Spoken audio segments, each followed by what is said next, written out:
I'm Rod Serling. You're listening to the Zero Hour. Rest your eyes.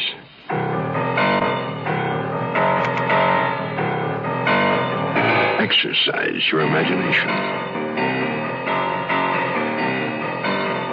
This week, Charles Larson's inside story of television murder. Someone's death.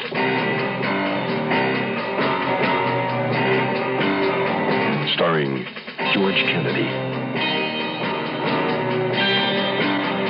Joyce Bulifant, and Robert Reed.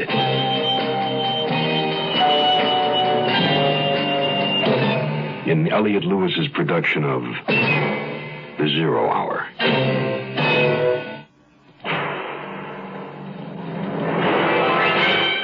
The Mutual Broadcasting System presents The Zero Hour.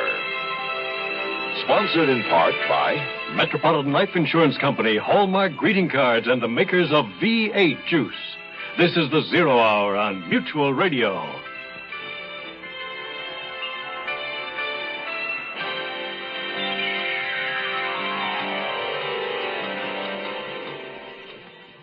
Television producer Nils Frederick Blixen is an expert at solving murders of the fictional variety. But he's found that it's nothing at all like the real thing. The real thing keeps you awake nights, drives you in endless circles, and cannot be solved in a half-hour time slot. The police have taken away his young female casting director, Joanna Redfern, who at this point has been cast herself in the leading role in a very real murder. But for Nils Frederick Blixen, Joanna is all wrong for the part, even though he now knows she's played it once before. Someone's death continues in a moment. Hi, this is Frankie Lane. Do you remember this song? I believe for every drop of rain that falls, a flower grows. I believe that. Yes, I believe. Well, if you do, you can also remember when there were no such things as artificial heart valves or synthetic arteries. Nobody ever heard of the heart-lung machine or open-heart surgery. Today, they're commonplace, and your contributions help bring them about. But with all these and other advances, heart disease is still not conquered. More medical advances are needed to help save hearts and lives. Give generously when your Heart Fund volunteer calls for your contribution. I believe above the storm, the smallest prayer will still be heard. I believe that someone in the Inside the North Hollywood police station, the detectives took Red into a poster-encrusted cubicle from which I was barred. She cast me a ghastly grin just before the door closed in my face, and I felt my heart give an unaccustomed lurch. I paced back and forth along the short hallway until a sunburned civilian in overalls took pity on me and urged me not to worry about my daughter, since the Valley police were gentlemen through and through. I thanked him and went outside, cut to the quick. She could be my daughter, damn it. I became obsessed with the idea that something had gone wrong and that they were booking her. I told myself I'd count to 10. Schreiber came out on the count of 7, joking and chatting with Sergeant Ames. Red was pale but composed. Ames went back inside, and Schreiber gave me the rundown. No, it was a breeze. They didn't know about Gladstone being a pusher, so I didn't mention it. No, they didn't suspect her any more than they suspect the governor. Well, come on, Red, I'll take you home. Wait a second, Wade. Don't you still live way out in West Valley? Tarzana, yeah, what's the difference? I can take Red into Hollywood and then swing over Coldwater. I wouldn't hear of it. I have ordered a cab. Oh. Okay, Niels Frederick, I get the message. Well, I'll call you tomorrow, Red. We'll have dinner one night. You doing anything Saturday? No. Good, it's a date. And, good night, buddy. Good night, buddy. Give my love to all your kids. Sweet man.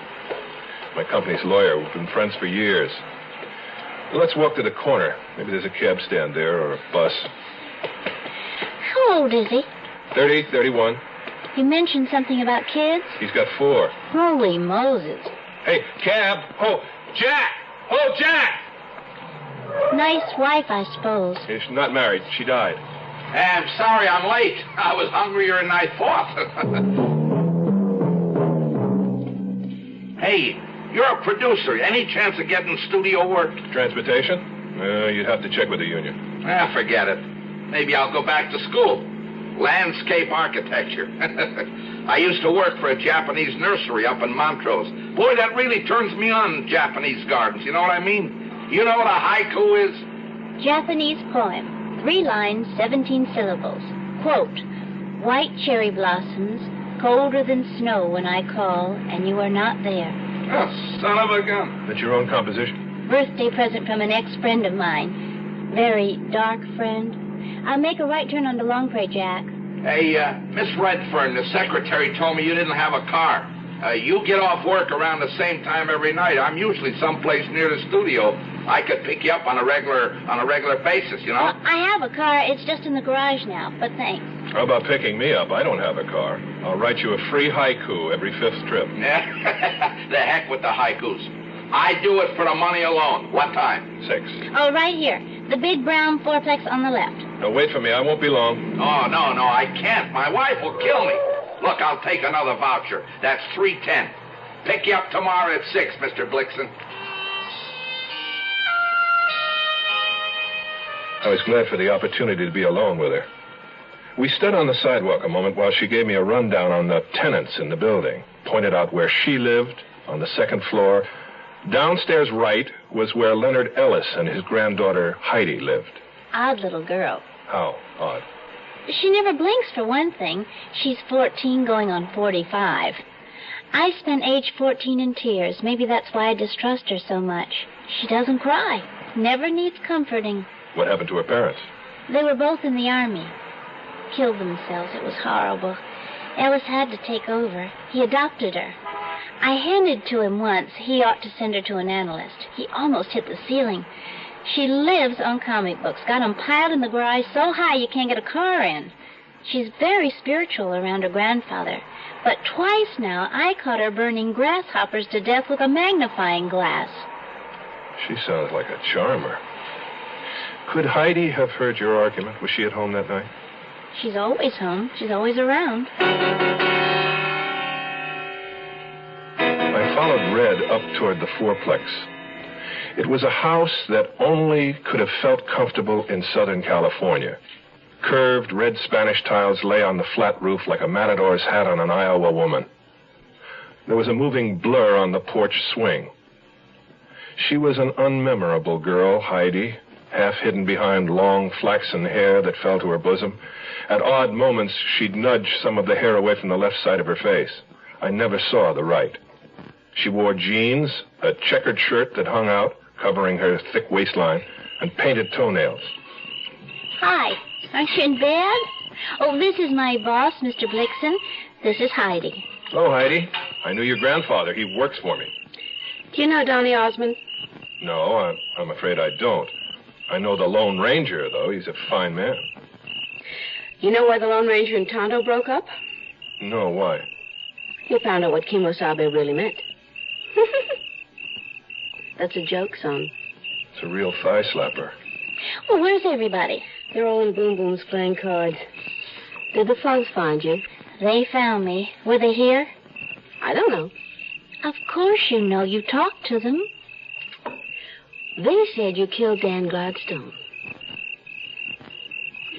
Did you know Peter Lorre? Heidi, what's the trouble between you and me? Well, then, don't answer.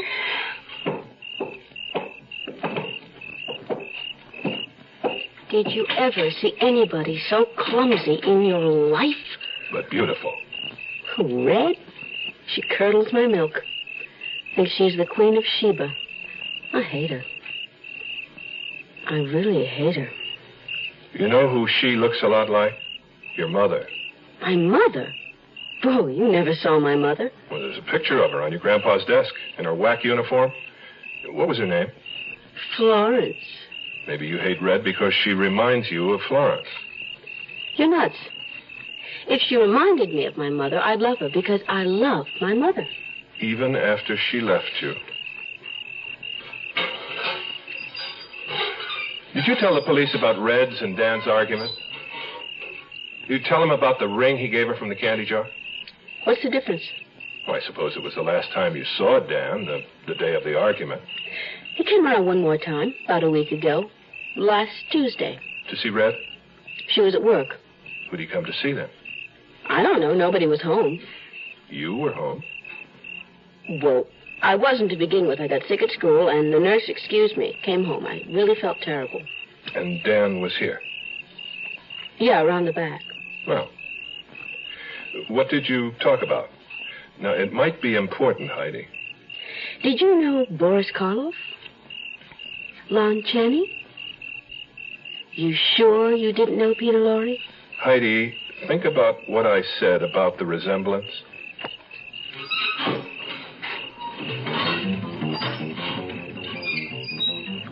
She just sat there, her arms wrapped around her body.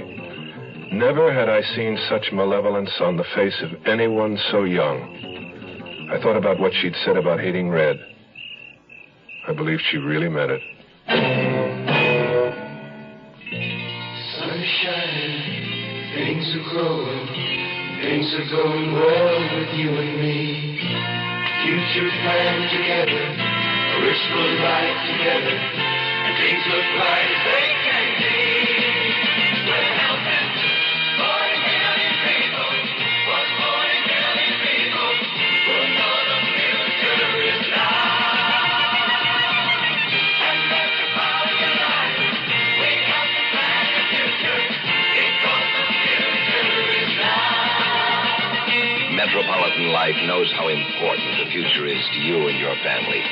We've been preparing hard for the future so that your Metropolitan representative is qualified to help you prepare for it better. Because the better prepared you are, the better your future will be. And Metropolitan Life, we help to plan the future because the future is now. We'll return to our story in a moment. At 19, Jill Kinmont was one of America's top women skiers, till an accident on an icy slope left her paralyzed. Now, 17 years later, she's a teacher, a good teacher. I guess you can say I've overcome my handicap, but I couldn't have done it alone.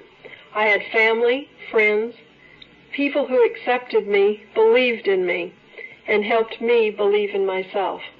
Yet there are millions of handicapped people in this country who aren't getting the acceptance they deserve because some people think that a handicapped person can't hold down a job, can't pay the rent, can't learn, can't be a human being. Well, unless you recognize that we are human beings with feelings, with skills, with a sense of responsibility, then you're adding a handicap we can't overcome.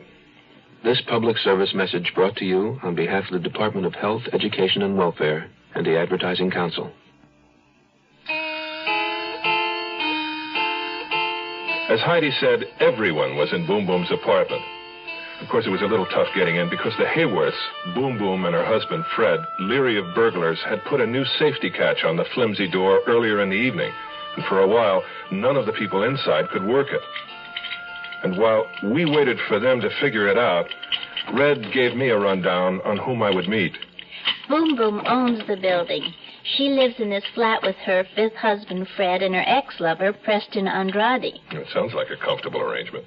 They're all in their 60s now. It's more like two brothers and a sister. Then there's Phil, Boom Boom's nephew. He dropped out of high school. His father kicked him out. She took him in. A school kid. Prime customer for a pusher. Incidentally, where did you meet Dan Gladstone? Arcadia Playhouse. I saw him in a play. He was good. You'll be crazy about Boom Boom. She used to dance naked on a drum in Paris. That's how she got her name and lost her hearing. Sorry, folks. Come on in. Everybody, meet my boss. Fred Hayworth, the master mechanic, was a tall, bald man in undershirt and gray pants who kept scratching nervously and had kindly, bloodshot eyes. When he offered me a cigar and I took it, he seemed startled. And all the time I was there, he didn't say a word. He left the conversation to his wife's ex-lover, Andrade. who knew me from Warner Brothers, he said. Worked in wardrobe, which I should have spotted on sight from the way he dressed. Italian shoes, tight pants, a silk shirt, and a thick black toupee, gray at the temples. Phil, the nephew, was a quiet kid whose yellow hair burst from his head like the flame of a newly lighted match. Worked in a drugstore, he told me. When I asked Phil if he liked his job better than music, Andrade answered for him. Andrade seemed to answer for everyone. How did you know about Phil's music? The guitar, right? Uh-huh. His fingertips, the calluses. Add the guitar case in the corner, and I come on like an instant Sherlock Holmes. Or Saul Stagg. Who's Saul Stagg?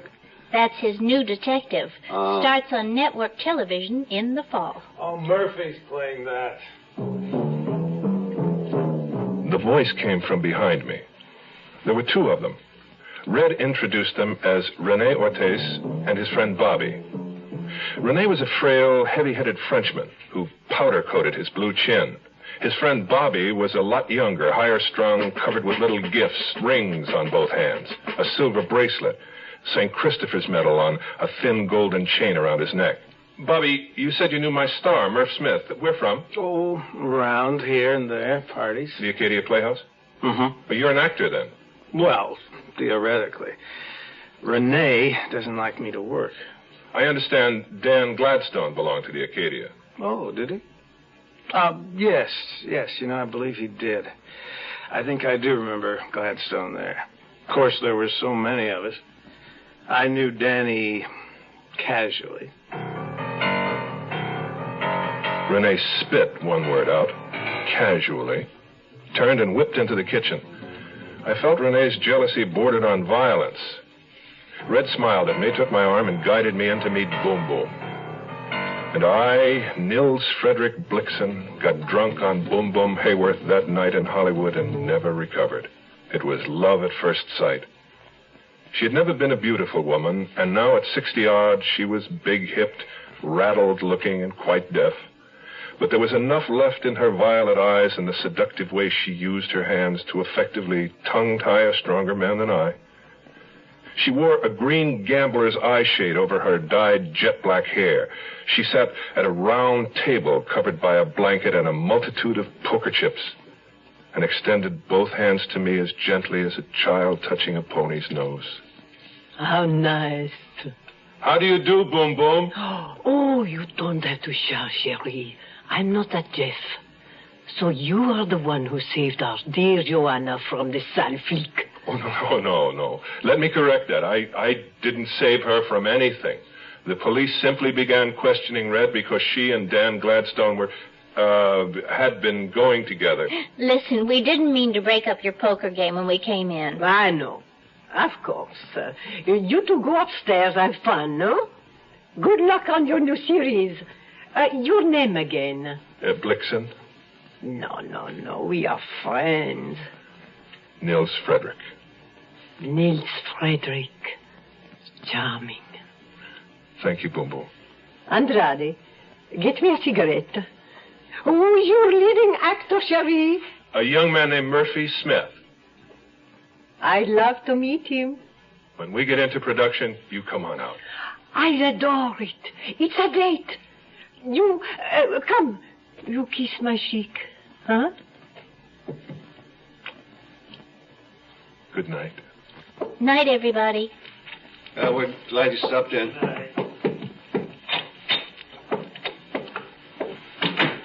Well, what'd you think? I think that Phil could have a motive if he's deeply involved with narcotics. No, I meant what did you think about Boom Boom?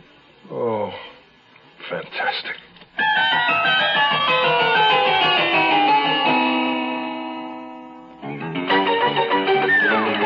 I love you. I love you. Love you. Love you. Love you. Love you. That's why Hallmark makes over 1,000 different kinds of Valentines to get everybody's message across on Valentine's Day. I love you. Let Hallmark say you care enough to send the very best on Valentine's Day, Thursday, February 14th. That's Thursday the 14th.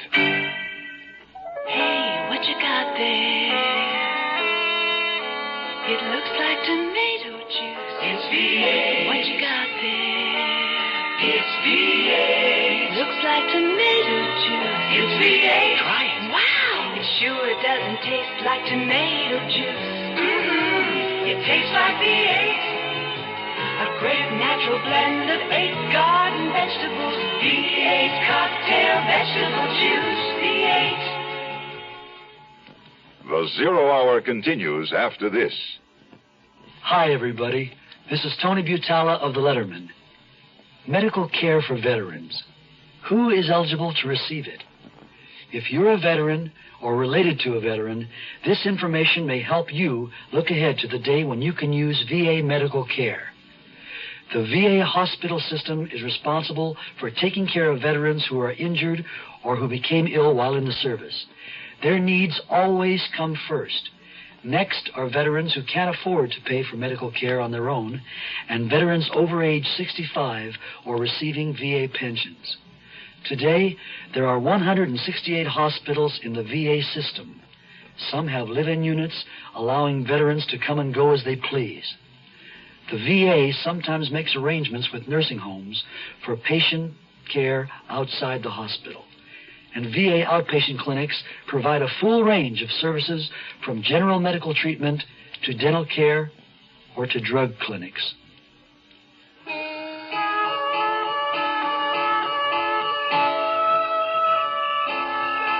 There was no sign of the cab, and the porch swing was empty. Heidi was gone. I filled my lungs with jasmine scent and then climbed to the second landing to Red's apartment. She'd gone up a moment or two before me to fix us each a drink. When I came in, I could hear her in the kitchen, knocking things over. She came out with 2 scotches, neat. I called your cab again. The woman said that he was on the way. Cheers. Cheers.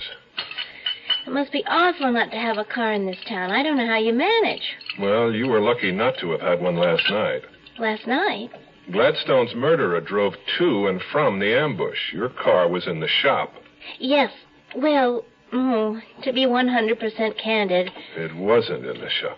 No, it was in the shop, all right. Oh, hell, they'll find out anyway. I borrowed Renee's. Naturally. It's almost as if a malignant fate were pursuing me, isn't it? Did you tell Wade Schreiber this? About malignant fate? About having Renee's car? No, I didn't. I will, though, I promise, soon as I see him. Tell me about the letter, the anonymous letter concerning you and Gladstone. What about it? It's just one of those hateful, illiterate ravings. It didn't make any sense. What did you do with it? I tore it up. Which one did it threaten, you or Gladstone? Both of us. If he ever came back again, or if you ever saw him again, is that the idea? More or less. And Gladstone did come back, and now he's dead. Well, you can't call that cause and effect, because he certainly never came back after I booted him out. Oh, but he did. When? Last Tuesday. How do you know? Heidi told me. Oh. Don't you believe her? Oh, well, let me put it this way. Heidi romanticizes. All right, indulge me. Assume she was telling the truth for once. Who would he have come to see? Boom Boom? Maybe he was crazy about Boom Boom. What'd she think of him? He was a man. She approved. Did Boom Boom's husband, what was his name, Fred, did he approve? Fred believes in letting people do as they please. Fred isn't even jealous of Andrade. Why should he have fussed about Danny? Preston Andrade isn't black. Oh, nobody around here cares about that. Jealousy isn't always justified. Remember? If you're referring to my sister, that's rotten. I'm sorry. Did you notice anything peculiar about young Phil downstairs, like his barbiturate eyes? Let's say he makes a decision one day. He decides he loves his music more than his downers. He tells his suppliers to bug off. The supplier threatens to tell Phil's aunt. Phil tries to scare him away with a letter. It doesn't work. You want another? Well, if you insist on playing detective. I do. 2 points. First, Ellis was wrong. There were blacks living around here, to my knowledge, as far back as the 40s. So the objection to Dan wasn't from that quarter. Point 2, the letter made a threat, and the threat was carried out. That scares me. Because we're dealing with a nut? We could be. Where are you going, Red? To get the letter. But I thought... I lied. In a moment, she was back. She dropped the letter into my hand. It was wrinkled and dirty. Someone, Red presumably, had crumpled it at one time into a ball and then smoothed it out again. Words cut from cheap magazines had been pasted in soiled, uneven rows. I read it aloud. Dear Jade, tell your black paramour to clear out or we'll cut off... It's a gruesome threat. Interesting words, though. The ones you mm'd over? No. Paramour and Jade. Red, this letter threatens your life, and you didn't ever think of showing it to the police? Who all handled this letter? Well, everybody. Dan, me, Boom Boom, Fred, Andrade, Renee, everybody in this house. What are you thinking about, fingerprints? Oh, not much need to hurry on that now. I'd like to borrow it, may I? Sure. Good night. Good night, Niels Frederick. She moved forward, trod on my toe, and kissed me softly on the cheek. But as I went down the stairs, I couldn't drive from my mind the distressing realization that she had lied to the police about not having a car last night. She had lied to me about the threatening letter. And what else had she lied about? The image of her pushing her baby sister's carriage down the steps blotted everything else out. You are listening to Mutual's presentation of The Zero Hour. USO? Gee, I guess there must be one around here someplace. Yeah, let me think. Hold on. I'll go over here and ask, okay? For longer than we care to remember, people have been taking the USO for granted. Sure, it's a place for servicemen and women, a place they can feel at home. Read, rest up, write letters home. A nice, clean place where the hamburgers are great and so are the people serving them. Tickets to shows, ball games, sure. Everybody knows that about the USO. But what people don't know is that it takes money to keep the USO going for our 2 million men and women still in uniform. It takes a little money spread out among a lot of people. Because USO gets no government funds. It depends entirely on your gifts to the United Fund, Community Chest, or local USO campaign. So please give. Our work isn't done. जी हाँ, ये खानदानी मंसूबा बंदी का मरकज है. Mais oui, c'est le centre de planning familial. Yes, this is the family planning center. There are family planning centers in more than 100 countries today. The women who come to these centers can't afford to go to private doctors, but they want to plan their children, when they're going to have them, and how many they're going to have. The trouble is, there aren't enough centers. Just in the United States, there are nearly 5 million women who have no way of getting modern family planning help. And that's nothing compared with the world problem. Some countries don't have enough family planning centers. Some don't have any at all. This year, again, many women will have babies not because they want to, but because they have no choice. Sad for them. Sad for the world.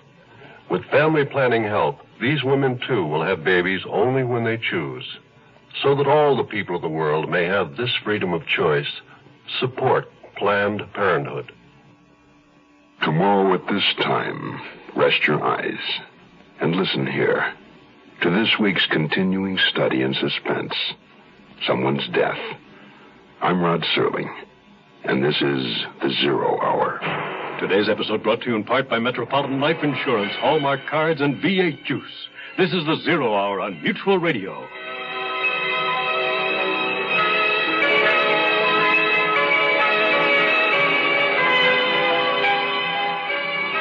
You have been listening to The Zero Hour, a presentation of the Mutual Broadcasting System in association with Hollywood Radio Theater, heard every weekday at this time. Rod Serling is your host. Zero Hour is produced and directed by Elliott Lewis. The Hollywood Radio Theater theme was played by Ferranti and Teicher and is now available on United Artists Records and Tapes. Hugh Douglas speaking. This is the Mutual Broadcasting System.